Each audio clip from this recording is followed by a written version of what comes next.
이 시간에는요, 우리 하나님 말씀 보도록 하겠습니다. 하나님의 말씀, 오늘 말씀은 요한복음에 있는 말씀입니다. 요한복음 10장 7절에서 12절까지 말씀이 되겠는데요.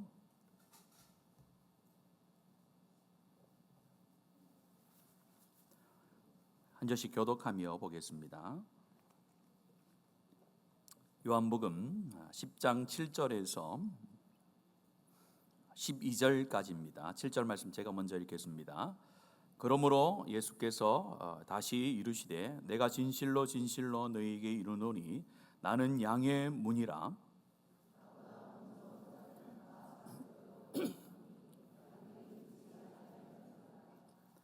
내가 문이니 누구든지 나로 말미암아 들어가면 구원을 받고 또는 들어가며 나오며 꼴을 얻으리라.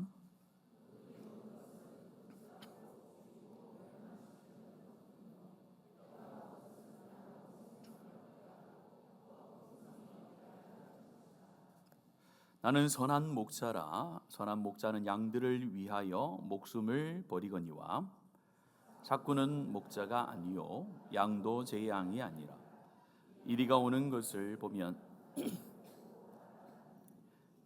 양을 물어가고 또 해치느니라. 아멘.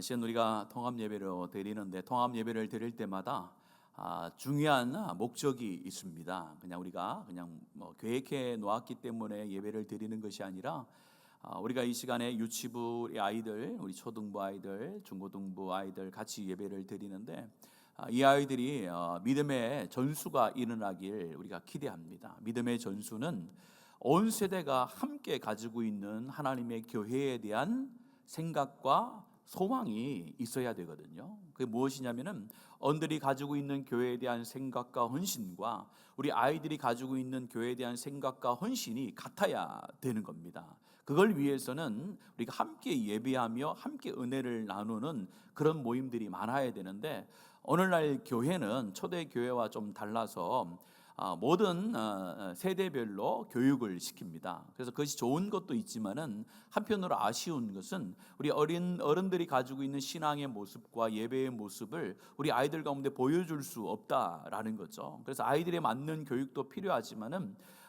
우리가 어른이 되었을 때 어떻게 예배를 드리고 우리가 어른이 되었을 때 어떻게 교회를 섬겨 나가는 것이 우리 아이들 가운데 많이 비춰줘야 되고 그것을 본 아이들이 또 교회를 우리와 함께 또 우리보다 더 잘 섬기게 된다라고 여겨집니다. 그래서 오늘은 특별히 우리 어르신들, 우리 어른이라고 할 수 있죠. 어른들은 더 졸면 안 됩니다. 만약에 여기서 아이들이 와서 딱 예배를 드리는데 지금 이제 초등부 아이들이 보고 있는 거예요. 딱 보고 있는데 어떤 아저씨가 딱 주무시고 계신 거예요. 그러면 자기도 뭐요? 나중에 커서 예배 시간에 졸아도 되나? 이런 생각을 할 수 있겠죠. 반대로 무엇입니까? 우리 어른들이 정말로 예배 가운데 은혜를 사모하며 찬양 가운데 열정을 내고 기도 가운데 전력을 다하고 하나님 나라를 위해서 그 하나님을 위해서 예배하는 그 모습을 우리 아이들이 본다면은 아이들도 따라가겠죠. 그런 의미에서 이 통합 예배는 굉장히 중요한 것입니다. 그래서 여러분들 오늘 통합 예배를 드리는 우리 유치부, 초등부, 중고등 청년들은 우리가 오전 1, 2부 예배 시간에 많이 드리니까요. 우리 초등부, 유치부, 중고등부 우리 아이들 위해서 잠시 우리 여름에 은혜 받고 하나님 앞에 돌아서길 원합니다라는 그 기대에 박수를 한번 했으면 좋겠습니다. 우리 박수하겠습니다. 네, 어쨌든 이번 여름 사역을 통해서 우리 유치부, 초등부, 중고등부, 청년부 아이들이 인생에서 잊을 수 없는 하나님을 경험하는 그런 복된 시간이 되어지기를 예수님의 이름으로 축복합니다. 왜냐하면은 저도 마찬가지입니다. 여러분들도 그 어릴 때에 만났던 그 예수님 때문에 우리가 돌고 돌아서 지금 여기에 있는 것 아니겠습니까? 우리가 조금 돌아올 수도 있고 바로 갈 수도 있지만은 그 돌아오게 되어진 것이 그 어릴 때 만났던 어릴 때 경험했던 은혜의 경험들, 하나님을 만났던 그 경험들이 우리가 어렵고 힘들 때에 기억나게 하시고 성령의 내적 부르심을 통해서 마음에 감동하셔서 주님께서 우리를 이 자리로 부르신 것이거든요. 그런 아이들이 오늘 이 자리에서 일어나게 되는 겁니다. 그래서 다음 세대가 안 된다, 다음 세대가 죽었다라는 것은 교회에서 해야 될 이야기는 아닌 것 같습니다. 왜냐하면은 지금 옆에 있는 웅천 중학교는, 옆에 있는 웅천 초등학교는, 옆에 있는 웅천 고등학교는 부흥하거든요. 세상의 학교들은 부흥합니다, 여러분들. 학교의 숫자가 없어지고 아이들의 숫자가 없어지는 건 맞습니다. 그러나 적어도 우리 동네는 부흥한단 말이에요. 그러면 아이들이 없는 게 아니잖아요. 아이들이 없는 게 아니라 아이들이 교회를 안 온 것일 뿐입니다.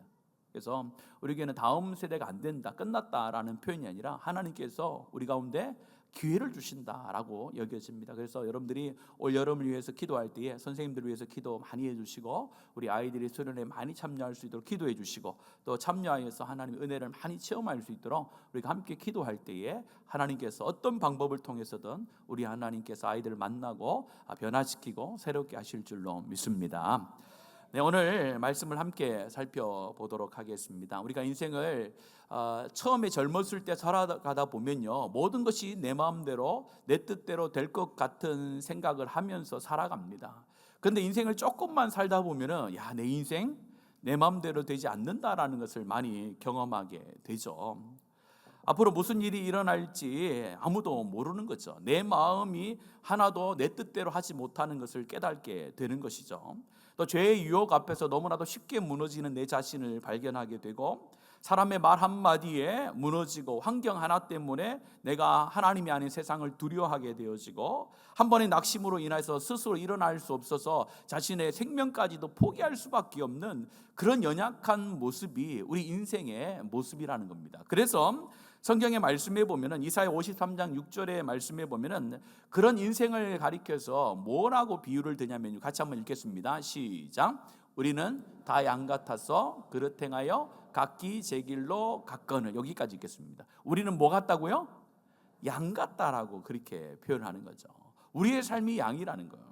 여러분, 양에 대해서 우리는 잘 모릅니다. 또 우리나라에 있는 대관령에 있는 양과 이스라엘 땅에 있는 양은 좀 다른 겁니다. 이스라엘 땅에 있는 양은 그냥 우리로 말하면 그냥 원래 본토박이 양이고 지금 대관령에서 깨끗하게 키우는 것은 개량종이라고 이렇게 이야기를 하더라고요. 그래서 양은 굉장히 강한 동물이 아닙니다. 약한 동물이라는 것을 우리는 다 알고 있습니다. 자세히 살펴볼 수 없습니다. 학자들이 어떻게 양을 연구했는지 보니까 양이 정말로 약한 부분이 많이 있더라고요. 여러분, 양이 이스라엘 땅에 살고 있는 양들은요, 전염병으로 그렇게 죽는데요. 왜 양이 전염병으로 죽을까라고 하지만은 그만한 이유가 있더라고요. 양은요, 안 씻는데요. 안 씻고 우리로 얘기하는 화장실 갔다 오고 해도 안 씻는데요. 안 씻어서 털은 계속 자라는 거예요. 자라니까 어디에 묻겠습니까? 털에 묻어서 다른 양들에게 자꾸 옮기는 거예요. 그래서 전염병으로 죽는 양들이 그렇게 많다라고 이야기합니다. 그리고 제가 한번 양에 대해서 이렇게 한번 보면서 양이 얼마나 어리숙한 걸 한번 봤는데, 여러분들 양의 털이 좋죠. 양털이 굉장히 좋지 않습니까? 그래서 양털로 파카를 만들어서 우리가 추울 때 입잖아요. 근데 양이 털이 많은데 양들은 여름에는 따닥따닥 붙어서 산대요. 신기하죠? 양들은 그 털이 있는데 그러니까 얼마나 덥겠어요. 그 파카 입고 서로 공동체로 모여서 이렇게 있는 거예요. 근데 겨울 되면 어떻게 될까요? 겨울 되면요, 자기 털을 믿고 혼자 이렇게 있다가 얼어 죽는 양들이 그렇게 많답니다. 그래서 노련한 목자는 양털을 깎을 때 겨울에 깎는데 추울 때 깎는데, 왜요? 추울 때 싹 깎으면 어떻게 됩니까? 양이 털이 없구나, 춥구나 해서 자기들끼리 모여있고 막 돌아다닌대요. 운동을 한대요. 그래서 안 죽는다고 그러더라고요. 양은 또 뭐합니까? 눈도 시력도 좋지 않다라고 하잖아요. 학자들은 시력이 30cm다 그렇게 얘기하는 건 좀 무리가 있고 집중력이 떨어진다 이렇게 얘기를 하더라. 그래서 앞에 있는 것을 보고 그럼 다른 것을 보지 않는데요. 그래서 앞에 있는 것만 따라간다는 거예요. 그래서 앞에 있는 양의 꼬리를 따라가다가 다 낭떠러지에 떨어져도 모른다라는 거예요. 그리고 양을 생김새를 보면 우리 아이들도 알겠죠. 몸집은 큰데 다리는 어때요? 굉장히 작잖아요. 그래서 양은 한번 넘어지면 스스로 못 일어난대요. 이걸 살펴보니까 그냥 성경에서 우리를 양 같다라고 이야기했을 때 그냥 양인가? 약하다라는 생각만 했는데 실제로 양이 가지고 있는 특성들을 볼 때에 아무것도 못하는 거예요. 그 아무것도 할 수 없는 그 양 가운데 가장 필요한 것이 무엇일까? 하나님이 그걸 아셨겠죠. 그래서 구약의 성경에 보면 계속해서 우리를 가리켜서 양이라고 하고 하나님을 뭐라고 표현한다고요?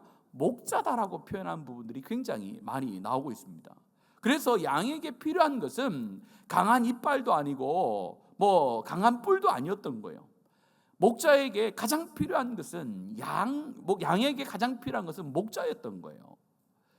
저와 여러분을 하나님께서도 이 양이라고 했고 예수님께서도 우리를 보시면서 양과 같다라고 표현한 말씀이 있는데 마태복음 9장 36절 말씀 같이 한번 읽습니다. 시작. 무리를 보시고 불쌍히 여기시니 이는 그들이 목자 없는 양과 같이 고생하며 기진함이라 라고 말합니다. 예수님께서도 그 당시에 이스라엘 백성들을 바라보면서 어떻게 말씀하는가? 양은 양인데 뭐가 없는 양이요? 목자 없는 양과 같다는 거예요. 앞에서 말씀을 드렸듯이 목자 없는 양은 죽은 목숨이죠. 하나님께서 지금도 우리 가운데 말씀합니다. 너희는 양이다 라는 거예요.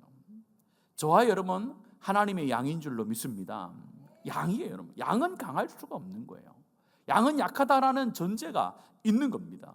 그래서 오늘 말씀해 보면은 예수님께서 자기 자신에 대해서 표현하기를, 자기 자신에 대해서 계시하기를 두 가지로 표현하는데요. 오늘 7절의 말씀에 보면은 나는 양의 문이다라고 이렇게 얘기합니다. 뭐라고요? 나는 양의 문이다라고 얘기하고 뒤에 말씀에 보면은 11절의 말씀에 보면은 나는 선한 목자라 이렇게 표현해요.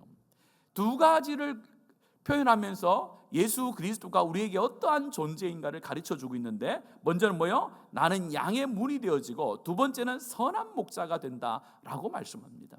오늘 이 나는 양의 문이다라는 이 표현과 나는 선한 목자다라는 이 말씀을 중심으로 함께 우리의 삶을 살피기를 원하는데요. 먼저요, 예수님은 우리를 구원으로 들어가게 하시는 유일한 문이 된다라는 것을 가르쳐주는 겁니다. 양의 문이 된다라는 것은 구원으로 인도하는, 우리를 안전함으로 인도하는 유일한 문이 된다라는 것을 선포하는 것이죠. 7절의 말씀에 읽었듯이 진실로 진실로라는 표현을 쓰면서 가장 중요한 것이다 라는 거예요. 성경에서 두 번 연거푸서 이야기하고 세 번 연거푸서 이야기하는 것은 굉장히 중요한 것을 말하는 거죠. 예수님께서 자기 자신에 대해서 말씀하면서 진실로 진실로 내가 너희들한테 이야기한다, 꼭 기억하라 라고 하면서 나는 양의 문이다 라고 말합니다. 요한복음의 말씀에 보면은 나는 무엇이다라고 말씀한 것이 몇 가지 있다라고 이전에 우리 요한복음을 보면서 살펴봤습니다. 나는 생명의 떡이다, 생명의 빛이다, 나는 양의 문이다, 선한 목자다, 나는 부활이요 생명이다, 나는 진리요 생명이다, 나는 참 포도나무다, 나는 뭐다라는 것이 요한복음에 굉장히 많이 나오는데 특별히 오늘은 나는 양의 문이다라는 것은 그 양의 문 대신 예수님만이 우리를 구원으로 안전함으로 이끌 수 있는 유일한 문이 된다라는 것을 가르쳐 줍니다. 예수님이 나의 문이 된다는, 양의 문이 된다는 것. 양의 문이 어떤 뜻인지 아시나요? 양의 문이라는 것은 보호와 구원과 안전함을 상징하는 것입니다. 사진을 한번 제가 가지고 왔는데요. 첫 번째 돌무더기로 진 사진 한번 보여주실래요? 보이시나요? 예, 저 사진인데 저게 양물이에요. 원래 이스라엘 백성들이 집에서 키울 때는 집에서의 양을 가두는 곳이 있습니다. 그러나 여기에서 양의 문이 된다라고 한 표현은 어떤 표현이냐면은 많은 사람들이 양을 키웠기 때문에 그 양을 가지고 밖으로 나갑니다. 이제 쉴 만한 물고 푸른 초장을 찾아 떠나겠죠. 떠났는데 하루 만에 돌아올 수 있으면 좋은데 돌아오지 못하는 경우가 있어요. 그러면은 저렇게 돌을 쌓아서 어느 지역에다가 저렇게 양 울타리를 만들어 놓습니다. 아니면은 양떼들이 들어갈 수 있는 동굴, 큰 동굴 있죠. 아둘람 동굴처럼 사람 400명 이상이 들어갈 수 있는 그 동굴을 찾아서 들어가요. 근데 저기 보면 뭐가 없습니까? 문이 없죠. 문이 없는데, 자, 그 다음 사진 한번 보여주실래요? 이거는 그림으로 그린 건데 잘 보세요. 저 그림 안에 보면은 문이 있죠. 문인데 문 앞에 누가 있습니까? 그렇죠. 목자가 있죠. 바로 저거를 의미하는 거예요. 예수님이 선한 목자가 되고 양의 문이 된다라는 것은 다른 의미가 아니라 같은 의미가 있는 거죠. 그래서 본인이 뭐가 된다는 거예요? 문이 된다라는 거예요. 그래서 저 문으로 통과하는 사람, 저 문으로 통과하지 않는 사람이 구별이 되겠죠. 왜요? 본인이 양의 문이 되기 때문에 그런 거예요. 그래서 저 예수 그리스도를 통과해야만 그 안에 뭐가 있는 거예요? 영원한 생명과 우리의 안전함이 있다라고 예수님께서 지금 양의 비유를 통해서 말씀하고 있습니다. 저와 여러분은 사진을 통해서 저렇게 보니까 예수님께서 양의 문이 된다라는 것이 그렇게 감동이 오지 않습니다만은 1세기 팔레스타인에서 양을 치는 것이 대중화되어지고 양의 문이 어떤 의미를 가지고 있는지 알고 있었던 그 당시에 사람들에게는 굉장한 충격이었죠. 예수님이 양의 문이 된다라고? 굉장한 거였죠. 그러니까 어떻게 생각해요? 양의 문으로 들어가면은 그 안에 뭐요? 안전함이 있겠구나. 그리스도가 우리 가운데 영원한 생명을 주는, 안전함을 주는 유일한 길이 되겠구나라는 것을 그들이 금방 깨달을 수 있었다라는 겁니다. 예수님께서 양의 문이라는 것은 어떤 뜻입니까? 내가 너를 지키게 되는 문이 된다라는 거예요. 내가 너를 생명으로 들어가게 하는 유일한 문이 된다라는 거. 위험이 오면 내가 먼저 맞서겠다라는 거죠. 위험한 것들이 왔을 때에 양의 문 대신 예수님께서 먼저 그 무리들과 맞서서 싸우겠다라는 표현이죠. 너희가 안전한 것은 너희가 강해서가 아니라 어디 안에 있기 때문에요? 문 대신 그리스도 안에 있기 때문에 너희들이 안전한 것이다 라는 것을 의미하는 것입니다. 그러면서 9절에 이렇게 얘기합니다. 9절 같이 읽습니다. 시작.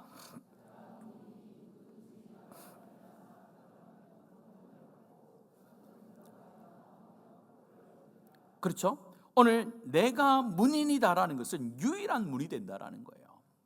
요한복음 14장 6절 말씀 같이 한번 읽겠습니다. 시작. 생명이니 나로 말미암지 않고는 아버지께로 올 자가 없느니라. 내가 곧 길이요 진리요 생명이니 나로 말미암지 않기는 누구께로요? 아버지께로 올 자가 없다는 거예요.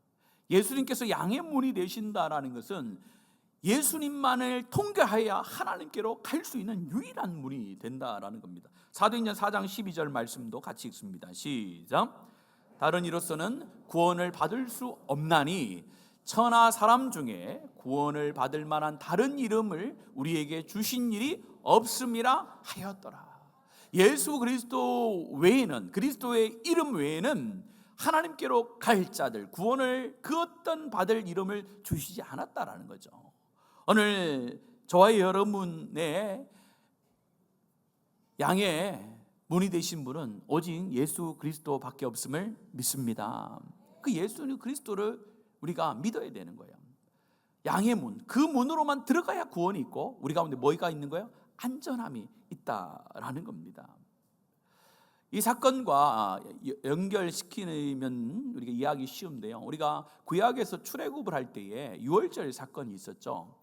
유월절 사건을 보면은 마지막에 우리가 장자의 심판을 하면서 그 죽음의 사자가 넘어가게 되어지는데 뭐가 발린 집이요? 문설주와, 그렇죠? 하나님께서 이 문설주와 임방에 양의 피가 발려 있는 집은 넘어가게 된다는 거예요. 바로 그런 의미입니다.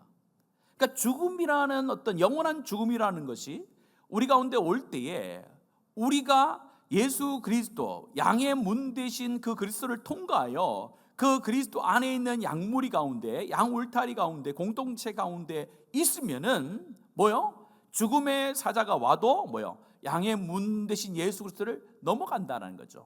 그것이 바로 유월절의 의미가 되는 것입니다. 그런데 우리가 그리스도만이 우리를 구원으로 인도하고 우리의 영원한 안식으로 인도하는 유일한 문임에도 불구하고 우리를 유혹하는 세상의 문들이 굉장히 많이 있음을 우리는 또 알게 됩니다. 돈의 문도 있습니다. 그 문으로 들어가면은 나에게 안전함을 주고 구원을 줄 것 같은 문들이 많이 있어요. 성공의 문이라는 거죠. 사람의 인정의 문, 노력과 선행의 문, 여러 문들이 우리를 유혹하고 옵니다. 그때 그 문들로 가면은 영원한 생명과 안식은 없는 거예요. 우리의 영원한 생명과 안식은 오직 누구의 문을 통과해야 되겠습니까? 예수 그리스도라는 양의 문을 통과해야 되는 것입니다. 예수님만이 우리의 유일한 문이십니다. 예수 안에 머물러야 됩니다. 예수의 피 아래 있어야 돼요. 예수의 은혜 아래 있어야 우리가 영원한 생명을 누리며 안전함을 누릴 수 있다라고 말합니다. 저와 여러분이 그 양의 문 되신 예수 그리스도를 통과하여서 그 안에서 영원한 안식과 하나님 주시는 영원한 생명을 누리는 복된 성도들, 주님의 백성들 되어지기를 축복합니다. 자, 그러면서 우리 가운데 또 말씀을 하고 계세요. 영원한 생명을 주시는 분이 그 영원한 생명을 주시는 것뿐만 아니라 더 풍성히 얻게 하신다라고 말씀하고 있습니다. 9절 말씀 우리 함께 읽습니다. 시작.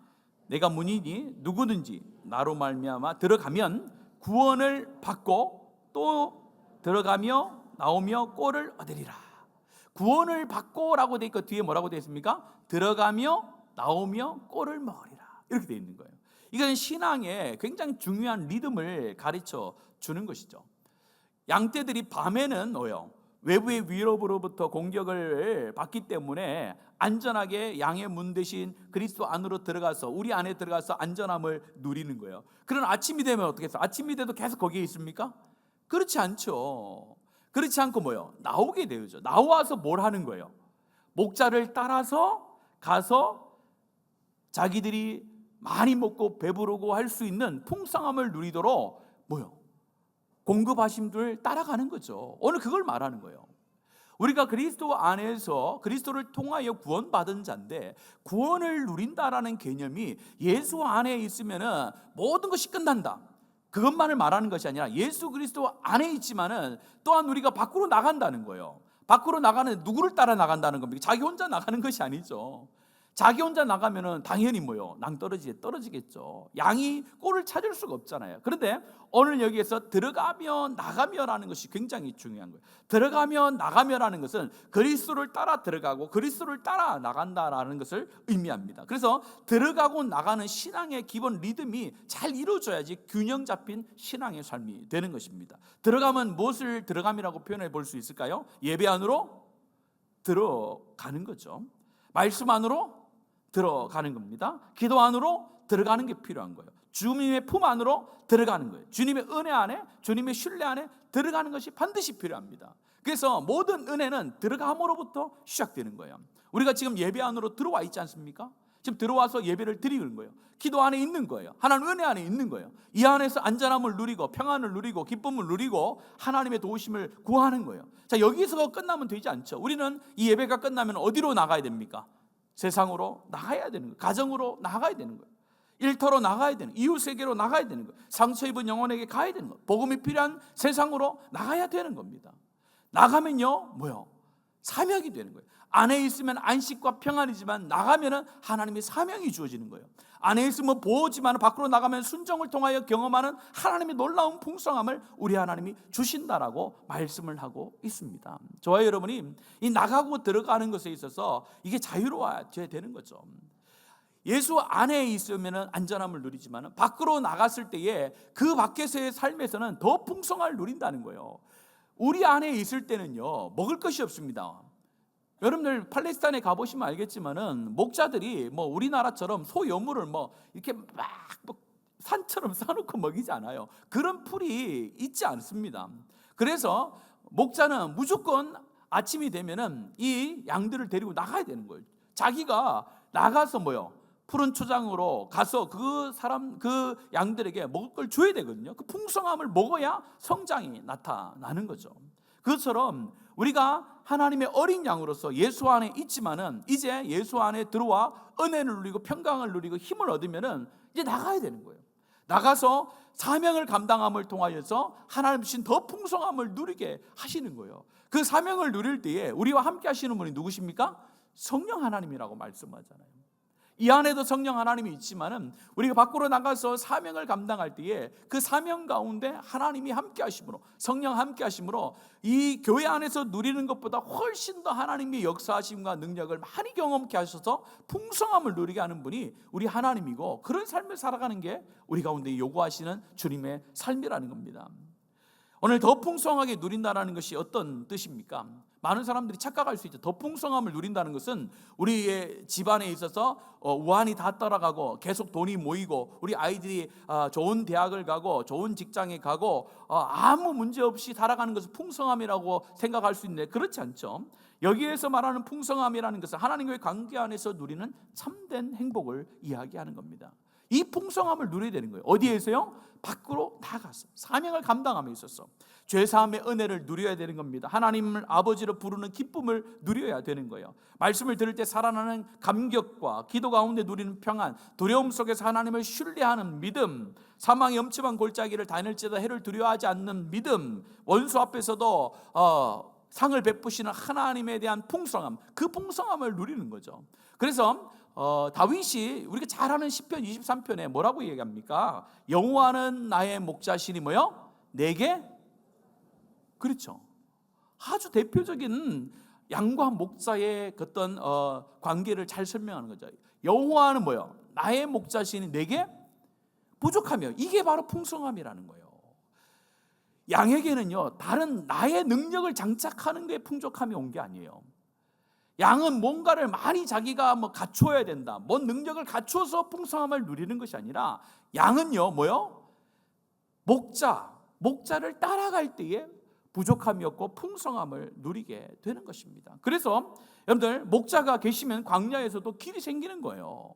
목자가 계시면 골짜기에서도 두려워하지 않을 수 있는 거예요. 목자가 계시면 원수 앞에서 상을 베푸신 하나님의 은혜를 경험하는 것이고, 목자가 계시면 죽음 앞에서도 평강을 누리는 그런 삶이 되는 것이다 라고 말씀하는 겁니다. 그러므로 우리는 목자를 따라가야 되는 거예요. 목자가 없으면 안 되잖아요. 밖으로 나갔는데 목자의 음성을 따르지 않고 오늘 말씀에 나오는 이리들, 도둑들을 따라가면 인생이 망치잖아요. 우리를 부르는 음성이, 세상의 소리들이 참 많습니다. 주님의 음성이 아니라 세상의 음성이 참 많아요. 오늘 말씀 앞부분에 보면은 3절, 10절 3절의 말씀을 함께 한번 읽겠습니다. 시작. 문지기는 그를 위하여 문을 열고 양은 그의 음성을 듣나니 그가 자기 양의 이름을 각각 불러 인도하여 내느니라. 양은 그의 음성을 듣는다라고 이야기합니다. 양에게 가장 필요한 것은 목자를 따라가고, 목자를 따라가야 더 풍성히 누리는 것을 얻게 되는데, 그럼 목자를 따라가는데 어떻게 따라가느냐? 그건 단순히 다른 방법이 없는 거예요. 아무것도 할 수 없는 양이 단 하나 잘하는 게 있는 거예요. 귀가요? 밝아요. 제가 그래서 동영상을 한번 찾아봤어요.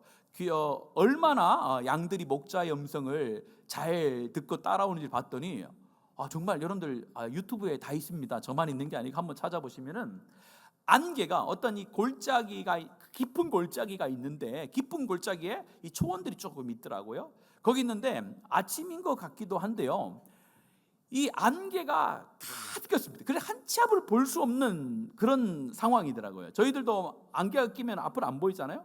그래서 앞부분밖에 보이지 않는데 아무 양이 없는 거예요. 양도 없고 아무것도 안 보이는 거예요. 근데 특이한 소리를 내더라고요. 목자가 그 목자만 낼 수 있는 특이한 소리를 이렇게 휘파람 불듯이 막 내니까 갑자기 10초, 20초 있으니까 양들이 어디서 나오는지 막 목자한테로 쫙 몰려오더라고요. 그걸 보면서 저런 삶을 살아가는 사람들에게 양은 목자의 음성을 듣는다는 이 표현이 얼마나 감동이 됐을까라는 생각을 해봤거든요. 우리는 지금 하나님의 말씀을 들어도 그 양이 목자를 따라가며 그 길을 가는 그런 모습이 상상이 되지 않기 때문에 큰 감동이 되지 않는데, 만약에 그렇게 되면 어떻게 되겠어요? 놀랍죠. 근데 여러분들, 또 양이 특이한 게 있대요. 그래서 학자들이 한번 시험을 해봤대요. 어떻게 했냐면은 목자하고 비슷한 사람을 데리고 왔대요. 그리고 옷도 똑같이 입혔대요. 그리고 입히고 나서 계속해서 똑같이 흉내를 내보라고 했대요. 근데 양들이 안 오더래요. 양들이 기가 막히게 자기 목자의 음성을 듣는데요. 그래서 그 당시 팔레스타인에서는 한 가정만 양을 키우는 것이 아니라 다 같이 키웠거든요. 그래서 다 같이 키워서, 오늘 여기서 삭군이라는 표현이 나옵니다만, 이 삭군은 돈을 들여서 그 일을 대신하는 사람이에요. 그래서 마을에서 이 양들을 밖으로 나가서 며칠 몰고 가서 먹이고 들어와야 되는데 주인이 못 가니까 그 사람을 대신 세워서 밖으로 나가게 하는 거죠. 나가게 하는데 여러분들, 각자의 양들은 각자의 목자의 음성을 잘 듣는데요, 다른 목자의 음성을 듣고 따라가지 않는데요. 오늘 그런 의미에서 우리가 들어가고 나가며 하나님의 은혜를 풍성하게 누린다는 것은 그리스도 안에서 하나님의 말씀의 그 음성 가운데 민감하고 그 말씀만을 따라가는 삶이 되어야 풍성한 삶이 우리 가운데 주어진다라는 것을 말하는 거죠. 세상의 음성을 듣는 게 아니라는 거예요. 우리의 귀를 어둡게 하고 우리의 귀들을 혼란케 하는 소리들이 세상 가운데 많이 있습니다. 앞에서 말씀을 드렸더니 돈의 문이 있듯이 돈의 음성도 있어요. 나에게 오라, 나에게 오라, 이렇게 하는 거죠. 우리 아이들 같은 경우는 핸드폰이 있죠. 핸드폰을 잡아라, 잡아라 하면서 뭐 터치하라, 터치하라, 뭐 이런 것이 오겠죠. 쾌락의 음성이 들려오죠. 두려움의 음성도 우리 가운데 들려옵니다. 비교와 경쟁의 음성도 들려오고 거짓 가르침의 음성도 들려오고, 이런 음성들은 처음에 들었을 때 거부감이 생기지 않아요. 딱 들었을 때 이거 아니야 라고 이렇게 우리 가운데 들려오지 않는다는 거예요. 굉장히 달콤하게 들려오는 거예요. 그런데 그 길을 따라가면 뭐예요? 죽음이라는 거죠. 목자의 음성은요, 우리를 생명으로 인도하고 그 생명의 더 풍성함으로 인도하시는 귀한 말씀인 줄로 믿습니다. 그래서 오늘 말씀에 보면 정말 은혜가 되는 게, 오늘 3절에 보시면요, 마지막 부분에 보면은 그의 음성을 듣나니라고 해요. 그가 자기 양의 이름을 뭐 부른다고요? 각각 불러 인도하여 내시니라. 저와 여러분을 우리 하나님께서 각각의 이름을 불러서 이 자리로 인도하신 줄로 믿습니다. 각각의 이름을 부르는 거예요. 각각의 이름. 놀랍지요? 주님 우리 그렇게 부르셨어요. 말씀을 통해서, 기도 가운데, 예배 가운데, 어떤 다른 믿음의 사람들을 통해서 우리를 그렇게 불러주시고 우리 이름을 불러주신 것이죠. 여러분들, 이름을 불린다는 것은 굉장한 것입니다. 예수님께서도 여리고를 지나가실 때에 삭개오를 부르시죠. 삭개오야, 삭개오야, 내려오라. 그 부르심 앞에 삭개오가 어떻게 됩니까? 변화되죠. 예수님의 부활의 현장 속에 있었던 마리아, 그 옆에 있던 예수님을 알지 못하고 깨닫지 못했던 그 마리아 가운데 마리아라는 그 부르심 앞에, 이름을 부름 앞에 그의 눈이 띄어져 그리스도가 보이기 시작했던 것이죠. 여러분, 각각의 이름을 부른다는 것은 인격적인 사랑의 관계를 말하는 겁니다. 하나님께서는 우리 가운데 법으로 다가오지 않는 분이에요. 하나님의 음성을 듣는다, 양이 목자의 음성을 듣는다라는 것은 그냥 율법으로 듣는 게 아니죠. 각각의 이름을 불러주신 하나님의 음성에 반응하는 것인 줄로 믿습니다. 하나님 우리 가운데 말씀을 통하여 우리 가운데 하시는 것은 율법이 아닌 거예요. 율법이 아니라 목자 되신 그 예수님께서 양된 우리 가운데 이쪽으로 오라는 거예요. 여기에 뭐가 있으니까요? 먹을 것이 있고, 이곳에 안전함이 있고, 이곳에 더 풍성함이 있으니까 이곳으로 오라고 주님이 말씀하는 거죠.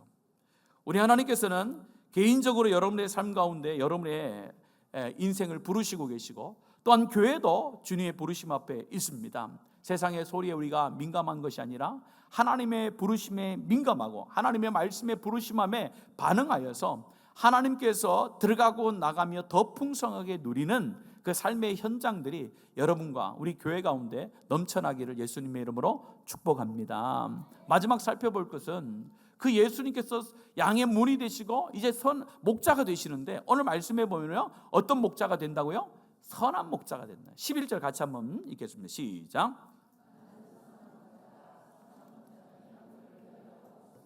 그렇죠. 나는 선한 목자라. 선한 목자는 양들을 위하여 목숨을 버린다 라고 말합니다. 목자긴 목자인데 사꾼 목자가 아니라는 거예요.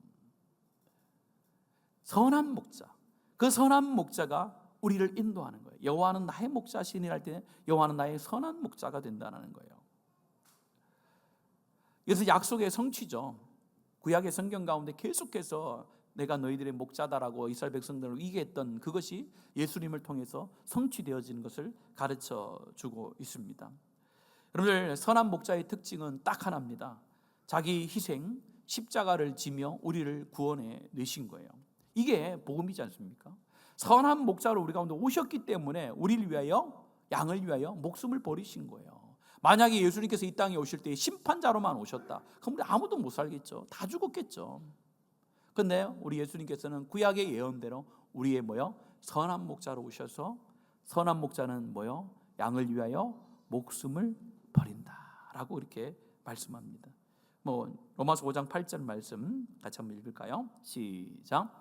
우리가 아직 죄인 되었을 때에 그리스도께서 우리를 위하여 죽으심으로 하나님께서 자기의 사랑을 확증하셨느니라. 그렇죠. 우리가 아직 죄인 되었을 때에, 선한 목자는요, 우리 가운데 어떤 자격을 요구하지 않으셨어요. 우리가 양으로 부름받아서 살아가는 것은 우리가 능력이 있고 자격이 돼서 그런 것이 아니라 그리스도께서 우리가 죄인 되었을 때 오셔서 우리를 위하여 죽으심으로 하나님께서 우리를 얼마나 사랑하시는지를 확증하고 보여주는 증거를 보여주셨다라는 것입니다. 우리가 오늘은 기억해야 돼요. 나는 양이다라는 거예요. 철저히 양이다라는 거예요. 내가 목자가 되어지어서 밖으로 나가면 안 된다는 거예요. 내가 하나님을 벗어나면 안 된다는 거예요. 울타리를 벗어나면 안 된다는 거예요. 양의 못을 벗어나면 안 되는 거예요. 그 안에 있어야 되는 거예요. 또 나갈 때도요, 자기 마음대로 나가면 안 되는 거예요. 누구의 말씀을 따라서? 하나님의 말씀을 따라서 선한 목자 대신 예수 그리스도를 따라 가는 것이죠. 근데 목자의 비유에 대해서 이야기할 때 누가복음 15장을 빼놓을 수가 없죠. 누가복음 15장은 어떤 내용입니까? 잃은 양 한 마리의 비유를 얘기하거든요. 100마리의 양이 있는데 99마리는 있고 한 마리가 없어진 거예요. 그러면요, 그 목자가 한 마리 없어지니까 됐구나, 이 정도면 괜찮다라고 하면서 한 마리를 버립니까?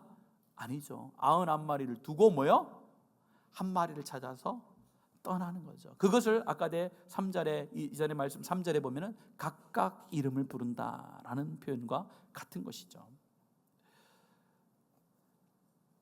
목자는 잃어버린 한 마리 양을 찾아 떠납니다. 자신의 목숨을 바쳐 떠나는 거죠. 찾으면 기뻐하며 어깨에 메고 돌아온다라고 말씀합니다. 이것이 하나님의 마음이고 예수님의 마음입니다. 오늘 저와 여러분이 99마리의 양이 아닐 수 있다라는 거예요.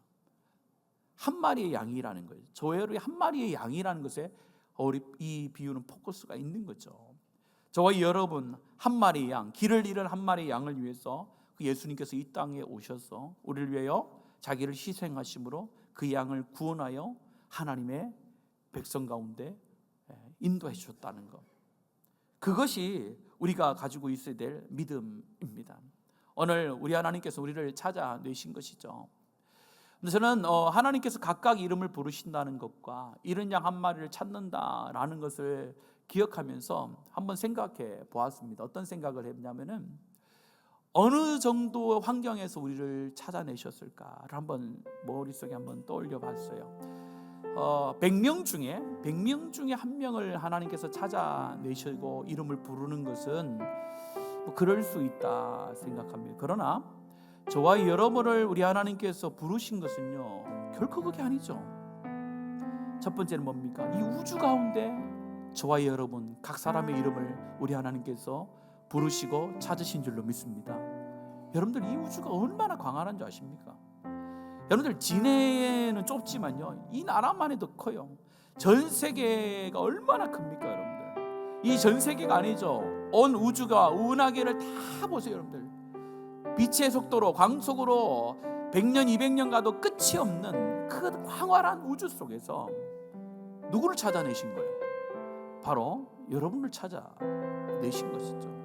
여러분 가운데 주목하시고 찾아내셔서 예수 그리스도를 보내주셔서 구원을 받게 하신 거예요. 놀라운 거죠. 또한 뭡니까? 우리 인생이라는 것이 있잖아요.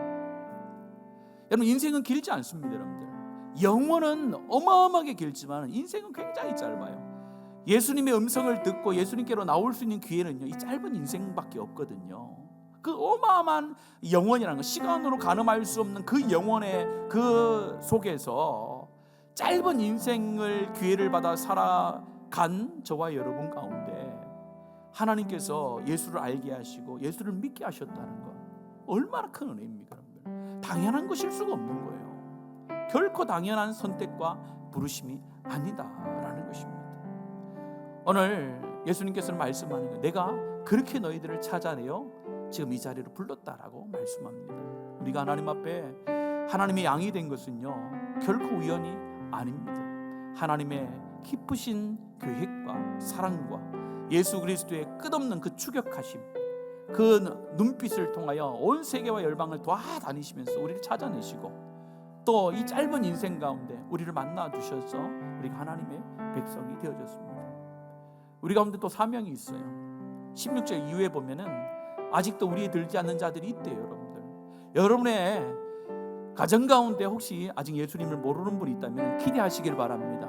나를 이 온 우주 가운데, 인생 가운데 찾아내어 구원해 주신 그 하나님께서 여러분의 남편과 여러분의 아내와 자녀들과 여러분의 부모님들을 동일한 하나님의 사랑과 그리스도의 시선으로, 열정으로 찾아내셔서 주께로 돌아오게 하시는 놀라운 역사가 있을 줄로 믿습니다. 우리가 할 것은 그 하나님을 기대하는 거예요. 하나님이 찾아주셔야 됩니다. 주님이 찾아오셔야 됩니다. 내가 하는 게 아니라 주님이 선한 목자로 오셔서 나를 위하여 죽으신 그 사랑을 하나님 깨닫게 하는 나의 남편 가운데, 아내 가운데, 자녀들 가운데 하나님 허락해 주십시오. 그 하나님 우리가 의지하며 나갈 때에 우리 하나님께서 아직 여전히 주님을 알지 못하는 약물이 밖에 있는 자들을 주님의 약물이 가운데 우리와 동행하게 불러서 하나님의 은혜의 가정으로, 은혜의 가문으로 세워나가실 줄로 믿습니다.